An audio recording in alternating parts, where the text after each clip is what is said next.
again, everybody, and welcome to another Inside Lowell podcast. I am your host, Teddy Panos, coming to you from the WellPoint Studios here in beautiful, historic downtown Lowell. And today, we're going to offer you an inside view at another one of the candidates vying for a seat on the Lowell City Council, the District 8 Upper Highlands seat, to be exact. And he's the newest candidate to come on out here and chat with us, and joining us here in the WellPoint Studios, Marcos Candido. Marcos, welcome. Hi, nice to meet you. And I'm glad to have the opportunity to speak on my platform and talk about who I am, because I'm pretty young and I probably am not well known. So definitely not well known. So yeah, I'm grateful for the opportunity. Well, we're going to try to change that.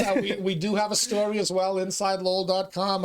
I think the timing of it, that when you formed your campaign committee and somebody told me about your candidacy, was 4th of July. Yeah, 4th of July week. So I'm glad you still really got that out really quickly. But yeah, it was not the perfect timing. It could have been better. All right. How is the process going, by the way? You've got till today's, we're recording this on July 14th, 8 more days to turn in signatures. Has that been, how has that process been for a first-time candidate, right? It was, it's good. I have over like 200 signatures, and so I'm feeling pretty confident with maybe, even after they cross out some names, hopefully I'm still over the 150 mark. And, the process of getting signatures has been, it was exciting. It started off slow, but the pace is picking up. People are, listening more and more excited to sign on and stuff. So yeah, in essence, it's part of the campaign, right? You ask for a signature, but it's an opportunity for you to engage that voter as well. Yeah. So let's get folks an opportunity to learn a little bit more about you. Who are you? Who is Marcos Candido, and why are you running to be a Lowell City Councilor in District 8? Yeah, so I'm Marcos Candido. I'm a 25-year-old resident of Lowell. I was born and raised here. I started off in South Lowell. I went to the Shaughnessy, and then I moved around a bunch, ended up in the Highlands. So that's when I started going to the Daily. And then after that, I went to Lowell High School, where I graduated in 2018. And then after I graduated, I went to Baltimore to study neuroscience at Johns Hopkins University, where I graduated in 2022. And that was, that was crazy. That was through the COVID pandemic. There was a lot of life things happening. And, after that, I picked up a 2-year stint of research at the NIH's branch of drugs and addiction, which is also in Baltimore. And, while I was there, I helped unionize it. And it was a successful run at, organizing for a union. We were the first successfully recognized federal union in over a decade. So that was really exciting. And my contract ended at the end of this past December. So, without income and, after paying a month's rent and being like, I won't survive here much longer, I decided to come back. So I decided to come back here. Lowell is more affordable than Lowell is more, more affordable than Washington, D.C., Baltimore area. Although I had a really nice, spot, a really lucky spot, but a lot of places are going for insane amounts of money because they know they can overcharge rent because you're a student and you have to be in the area. So, so after I came back, I was aiming to continue my, career in science. But, as the job market on a year-to-year basis is always getting a little worse, and especially with the cuts that are happening now at the national level, labs are closing, or, as I was trying to research or as I was trying to interview for certain research positions, they were saying, we don't know because there might be a hiring freeze. So I decided to start pursuing something else that I think is important, that I've been wanting to do a little bit, that I've been thinking about, and I think the reason I really decided to run for city council is because the problems of yesterday are sort of the problems today. And if anything, they're worse. And I think that's because of a leadership problem we've had at our city council. And I think, we need a bold vision. I think I have that. So that's why I've decided to run for city council. Right. How does that background, and by the way, we should note that you were running track at Lowell High. You were part of the state championship team, were you not? Yes. I always look back fondly on that. I think honestly, like 2018 was one of my best years in my life so far. Well, I got a funded trip to like Japan for a school trip. So that was really crazy. And then I came back and, it was championship season for track, and I was graduating high school, and we won the first like state and all state championship we had. And, I think in like 5-6 years. And so, it was really nice. And I always look fondly on those memories. What was your event? What were your events? Yeah, I did a lot of things. I was sort of just, a jack of all trades. I did the pentathlon. I did high jump, hurdles. I did some mid distance, some short distances. I just did everything I could to help out the team. So, All right. So, yeah. so how does this kind of background that you talked about, schooling, DC, NIH, and whatnot, how has that all kind of come together and to shape you and prepare you to serve in government? What do you think it's kind of taught you and set you up with? I think there are a lot of aspects of my background that would really serve me as a city councilor. I think my unionizing efforts are one of them. I think at the end of the day, the ethos of a union is to talk to the people on the ground, to talk to your community, to your workers, and, to translate their needs into concrete demands in the form of a contract, and making sure that these demands, that they're implemented rapidly and that they're also implemented equitably. And I think as a city councilor, I would just bring that ethos into my everyday actions, talking to the people and making sure I'm increasing civic engagement, and also, translating their needs into, as I said, concrete demands, concrete legislation to improve everyone's livelihoods. I think, my background, I'm the son of immigrants, I'm the son of hard workers. And I think, that's instilled a set of values in me that makes, that really makes it a priority for me to make sure that everyone, our most vulnerable community members, are able to thrive in Lowell. And I think any policy that can make our most vulnerable thrive is a policy that's going to make everyone thrive in Lowell. And I think, there's a lot of other aspects, growing up in Baltimore, you've seen, the sort of policies that does work to improve, community health. And so I think, all these things come together. All right. What do you see as the most important issues facing District 8, the Upper Highlands District today? What are the main themes of your campaign? Yeah. So, as I've walked around, most people are worried about the homelessness crisis. They're really worried about what we're going to do to help, our unhoused community. A lot of people are worried about the infrastructure. They want their roads to, they want their road conditions to be better. They want their streets to be safer and more accessible. And, and a lot of people are worried about the cost of living. So, renters are worried about rent increases, and homeowners, especially if you're older and you live like on a fixed income, they're worried about, being unable to keep up with property tax increases. So, and I also think it's actually a pretty interesting conversation, because a lot of times as I talk to people, they don't mention their number one problem until I try to bring it up. So this is typically, rent, the costs associated with owning a car, or, childcare, these things that they're not brought up, but when they're stuck for words and they're not really sure what's a problem they'd like to be fixed, I go like, oh, like, what about rent? Like, oh yeah, like, of course rent could be lower, or childcare, of course, like, I need more support for that. So I think it's pretty interesting. Because I think the people have become like jaded, or they've picked up a learned helplessness. They're not sure, these number one costs of their life that could be reduced. They don't even, they don't bring them up as a problem, because I think they've learned that, our political class hasn't been there to help them and to fix these issues.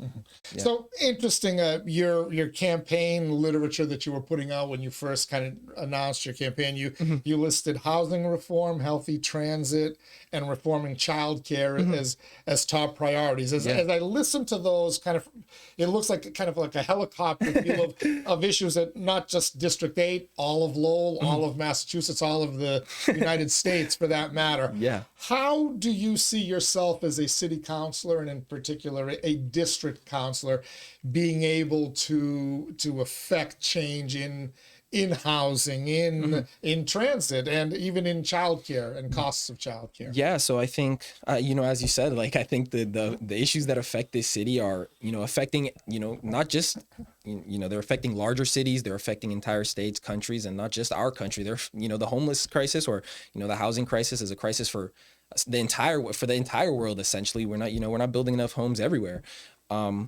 And I think, as a city councilor, I think there are many avenues we can do that, we can undertake to try to change these things. For example, I think for housing, I would pass the housing forward plan. That was something the incumbent had denied. I think, and there's plenty of other ways, trying to look into our zoning as the housing plan looked, or, increasing city assistance with state aid. And, there's lots of other developments coming in. You've talked a lot about the Front Runner program, really taking this money so that it can go towards building more affordable housing throughout the city. As for childcare initiatives, there are other cities with similar population sizes and similar budgets throughout our country that has provided direct cash support to our poorest family members, or to our poorest, like, new mothers. And that has shown to be extremely beneficial in terms of helping them leave, the welfare system or leaving, the needy position that they're in. And for for healthy transit initiatives, I think we should be implementing our Go Lowell plan. In 2015, we sort of came up with a resolution as a city to think about bike lanes and, producing a report for where we could implement those in the city. And then it took 6 years for that to come through. So in 2021, the report was finally released.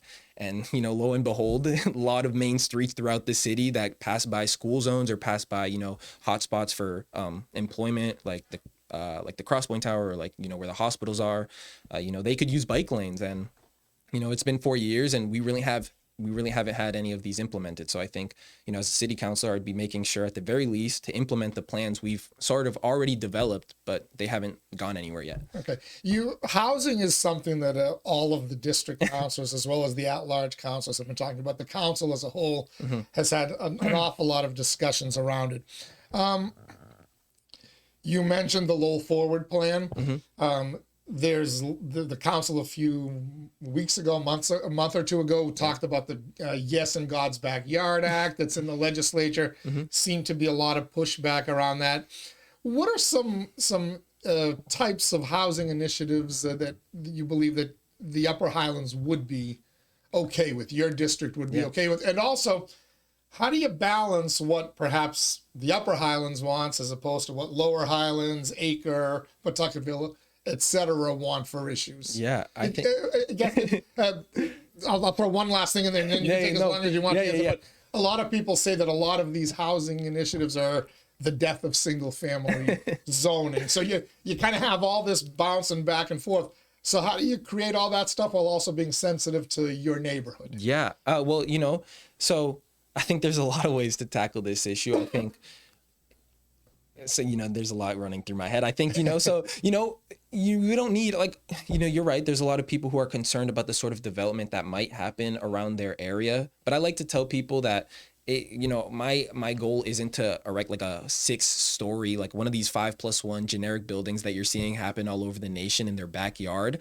I think transforming a district, especially one that's like as low density as District 8, or especially at the Upper Highlands area, it's a slow process. So, the process of development, especially, it could be quicker in the Lower Highlands than it is up in the Upper Highlands. I like to tell people about Middlesex Street.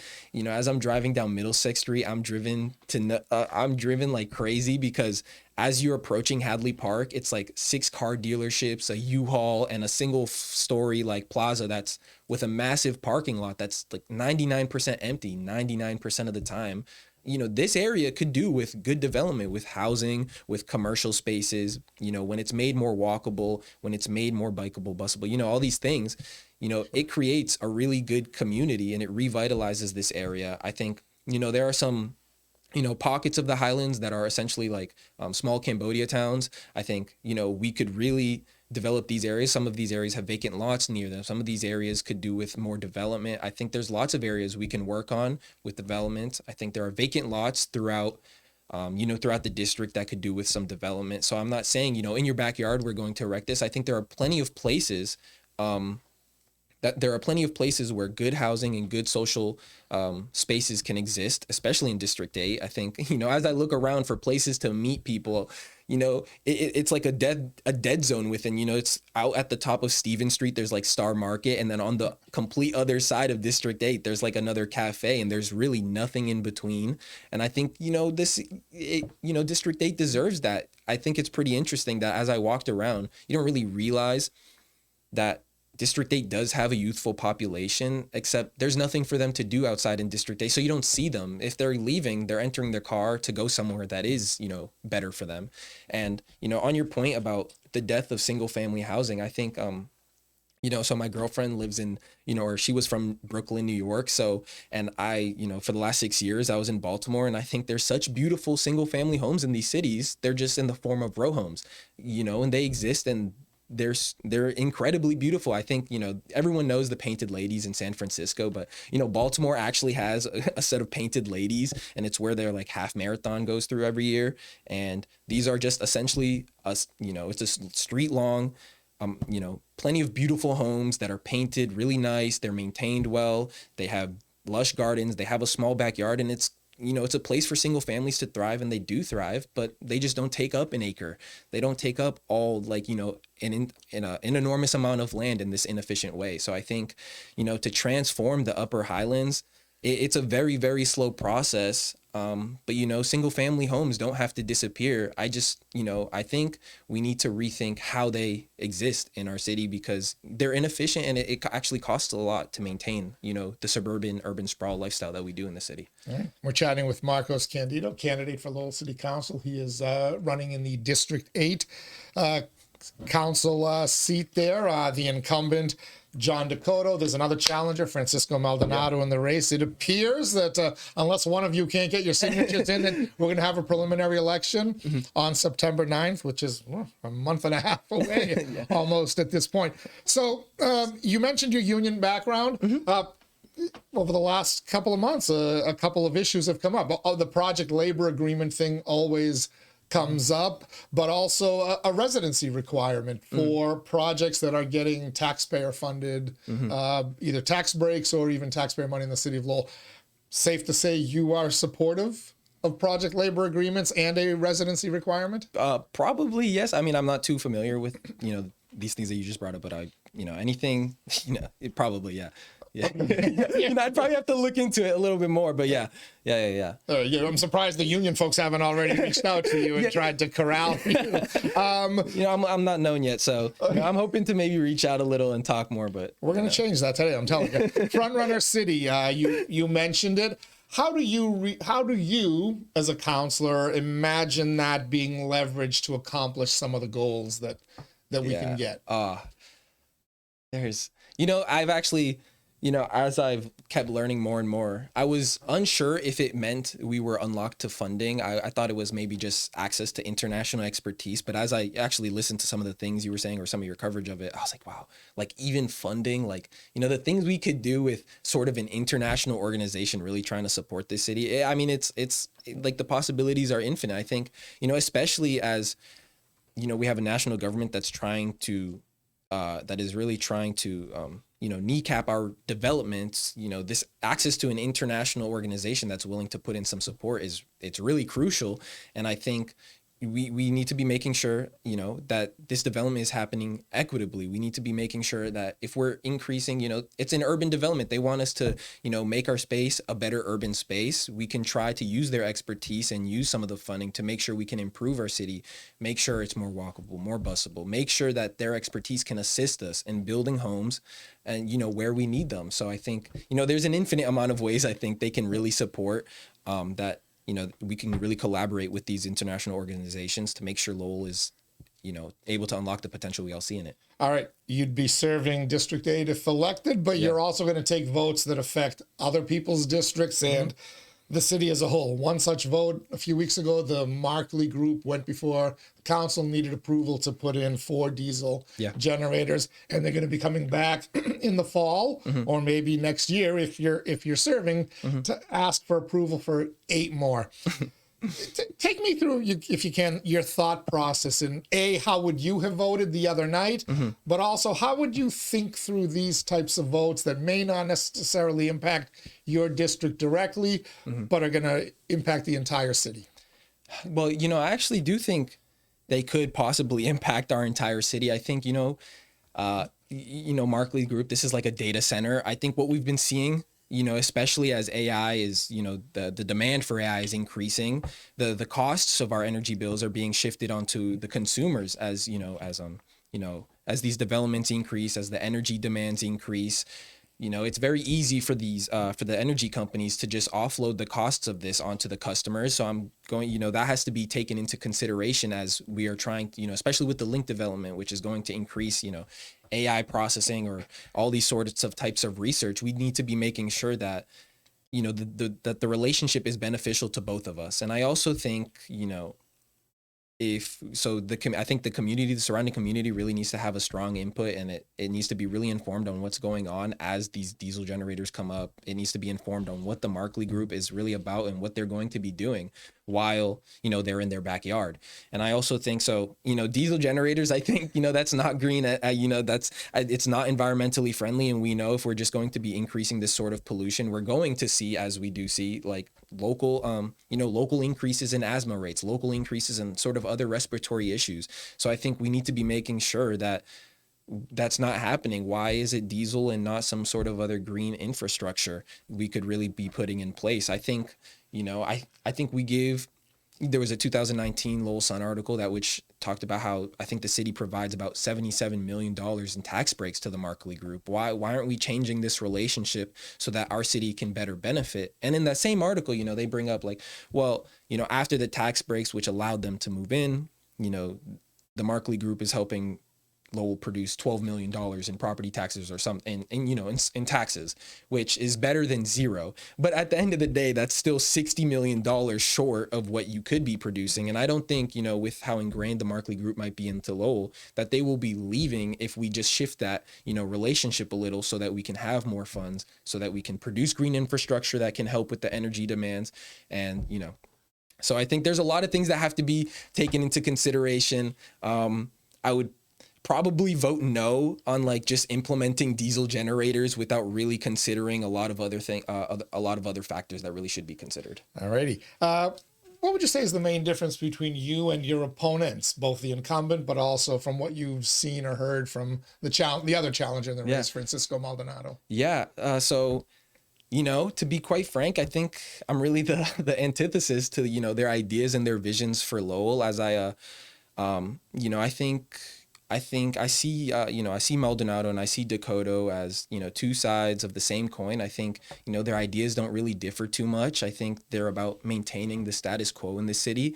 And, the status quo in the city is, in my eyes, based off what I've seen over the years, is it's austerity. It's budget cuts to really important departments and programs we need. We saw the public health department get some cuts despite, I think, have we not learned any lessons from the pandemic? We need to be as prepared as possible always when there's to make sure that sickness it's not too late, that the sickness, whatever it may be, is already spreading throughout our communities to then finally, increase the amount of public health nurses we have. And I think, especially at the national level with cuts to science and to cuts to like, making sure we're communicating or making sure we're vaccinating, I think it's even more important to make sure that these things are, properly funded, especially, with the school. I think the school, Lowell High School has needs that a lot of other high schools don't really need. We are such a we are so diverse. People are speaking so many languages. As I walk around trying to talk to people, there's like, I speak a little Spanish and I speak Portuguese because of my background, but, I don't speak Khmer. I don't speak the various Indian dialects. I don't speak the various African dialects. Like, it's impossible to really, put a poster out there that has like 18 translations of the different types of things I want to get out there. So I think, we need to really be making sure that our school is really funded so we can meet these needs. And, yeah, and so I think we look at their records. I think John Dakota, as he was in city council, he ran on telling people, oh, the homelessness crisis is worse than people think. But what did he do? He said no to producing housing, and he said yes to sicking cops onto the homeless encampment, the homeless communities, which that's a policy that was only allowed after what I think is the corrupt Supreme Court made a decision on it. So I think those sorts of decisions. That's not the sort of person I believe that we need in city council who is going to be able to fix these sort of problems. And I think, as I listen to Maldonado, as I listen to the interview, his, when you asked him about the homelessness crisis and whether it existed or what we should do about it, his first thought was, their sort of crime rate. How can we hold them accountable? And I think someone who has that sort of lens on the issue of homelessness is not someone who's going to really, who doesn't really understand how this problem should be tackled and how this problem should be fixed. And I'd also say this, second thing is that I'm more transparent. I don't even know if John Dakota has a website. Maldonado has a website, but it's really low information. My website, if you can get to it, it's very thorough. I have, an explanation and a stance on the many issues that this city is facing or issues that this city needs to be confronting. Who you will be getting in city council. And I hope, after you read, that I'm a person that would be fighting for everyone in District 8, to make sure their livelihoods are good and so that their costs of living can decrease, but also, so that, that can also happen to the entirety of the city. And, the last thing I'd like to say is I think I differ in terms of hope. I think, as I listen to Maldonado, or as I listen to Dakota, I personally don't feel a vision for the city. That was a really good way. I think, I talked to someone as I was walking around, and I had asked them about what their number one concern for the city is, and they had said this, it lacks vision. And I sort of get that sense when I listen to Maldonado. I get that sense when I see what Dakota's doing. And I think, we need a bold plan for this city. I think I have that bold plan. And so, I think these are the things that sort of differentiate me from the incumbent and the candidate. All right. I asked this question of all the folks who come in here as well. And either do you have a political idol or someone whose leadership style you kind of see yourself patterning after? Yeah, it strikes me that very few candidates, I can't think of one that's had your background, not just in public health, but also the scientific, the STEM, and the fields that that you studied and are trying to get into don't strike me as the fields that are generally serving in government. I can't even think of national leaders necessarily with that. Well, yeah, and I so think is there somebody you kind of look to? So I think the sort of elected officials, they're not really out there. There's not too many out there, but when I think off the top of my head, I like to think of Claudia Sheinbaum. She's the new president of Mexico. I think she's at a near 90% approval rating, and she's running on, economic populism, and she's helping trying to revive the city. And I think also what really drew me to her as in terms of like an inspiration is the fact that she's been doing what she can to push back against the Trump administration, to push back against any administration that's going to try to impose whatever they want onto that country, onto an independent sovereign country. So I think we need to be taking these lessons into Lowell, creating a Lowell that can protect its citizens and also push back against any forces that are going to try to threaten our community members. So I think Claudia Sheinbaum is the first sort of name that comes to the top of my head. All right. We went international. I like it. Yeah. You mentioned your website. What is the website? How can folks find out more about you, your candidacy, and the issues that you're focusing on? Yeah. So my Instagram is Marcos for City Council. My Facebook is, Marcos Candido for Lowell for City Council for District 8, But I think in my website, it doesn't have a specific domain. But if you go to my social media links, all of it links to my website. And if you type in Marcos Candido for Lowell on Google, I think, I've tried it a few times. These things will pop up. You can find a way to my website. I'm trying to fix that. I'm trying to make it easier to access. But thank you for bringing that up, because I tried to go to see the website, and I remember I had seen your website, but I did a Google search and I couldn't find it. From your Facebook page, there's a link there showing up there's a website, and it took me right to it. I know. I'm trying to fix that. It costs money to really hold a website or to. You're doing this all by yourself, basically. Yeah, essentially it's me and my girlfriend, so we're just created your own website, okay. And trying to maintain it and add more stances and constantly trying to make sure it's as accessible as possible, but need to make sure it's actually Googleable but right now. But yeah, if you can get to my website, I'd be very grateful. Yeah. But the Facebook page has all this info. You've done a very good job of putting all your positions on your Facebook page in graphic form. As a matter of fact, I don't have to read a long thread, but also there is a link to the website there. So, all right. And it was again, the Facebook page again is? Marcos Candido for Lowell City Council, and my Instagram is Marcos for City Council. All much easier, yeah. So Marcos Candido, candidate for Lowell City Council, District 8. Thanks for taking the time to join us. Good luck on the campaign trail. Hope to have you back with your two opponents for a debate at some point. Thank you so much for having me on. I'm very appreciative of it. All right, good luck out there. Thank you. All right, that is Marcos Candido. Hopefully now you have a little better understanding of who he is and the issues that he would like to focus on if elected to the Lowell City Council. Thank you for joining us. I think there's one more candidate out there that we haven't had, one more challenger, I should say, that we haven't had out there. We did reach out to her. Hopefully she'll reach back once she clarifies which seat she's running for, or both that she's pulled paperwork for. More on that on future shows here on Inside Lowell, and also follow InsideLowell.com for all your latest political news. As we like to say, we are the Mill City's home for election coverage. And also, as we like to say, if Lowell is your home, this is your place. Till next time, everybody, stay safe out there. We'll catch you on the other side.